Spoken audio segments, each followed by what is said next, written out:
জীবনে প্রতিটি পদক্ষেপে বিশেষ কিছু কিছু মুহূর্ত থাকে যা সরাসরি ঈশ্বরের আশীর্বাদ হয়ে যায় আমাদের কাছে আসে।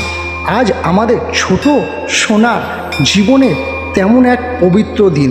ভোলে বাবার মন্দিরে ওম স্বস্তি ওম স্বস্তি ওম স্বস্তি ওম সর্বদৌ শান্তি অন্তরিক্ষ শান্তি। আজকের দিনটা আমাদের কাছে অত্যন্ত আশীর্বাদ। আর ভোলে বাবার চরণে আমার ছোট সোনার জীবনে প্রথম মুখে প্রসাদ সম্পূর্ণ হলো। ঠাকুরমশাই হাতে সেই পবিত্র প্রসাদ আর বড় দিদির অফুরন্ত ভালোবাসা সব মিলিয়ে এক স্বর্গীয় মুহূর্ত। বাবা মহাদেবের কাছে প্রার্থনা করি ও চলার পথ যেন সবসময় এইরকম পবিত্র আর ভালোবাসায় ঘেরা থাকে। বড় দিদির এই আগলে রাখা আর আদর যেন সারা জীবন ওর শক্তির উৎস হয়।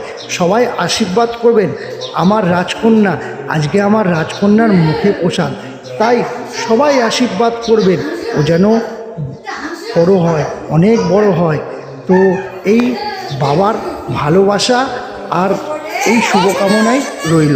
ভোলে বাবার মন্দিরে সেই শান্ত পরিবেশে ধূপের সৌগন্ধ আর ঠাকুরমশাইয়ের মন্ত্রোচ্চারণের মাঝে যখন ওর মুখে প্রথম প্রসাদটুকু উঠল, মনে হলো চারপাশটা এক স্বর্গীয় শান্তিতে ভরে গেছে। ঠাকুরমশাই হাত দিয়ে শুরু হওয়া এই যাত্রায় যোগ দিল বড় দিদির নির্মম ভালোবাসা।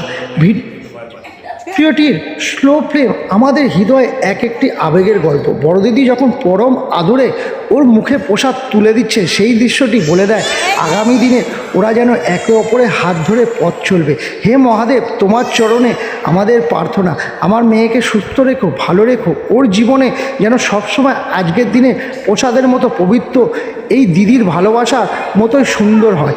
সবাই ওকে আশীর্বাদ করো।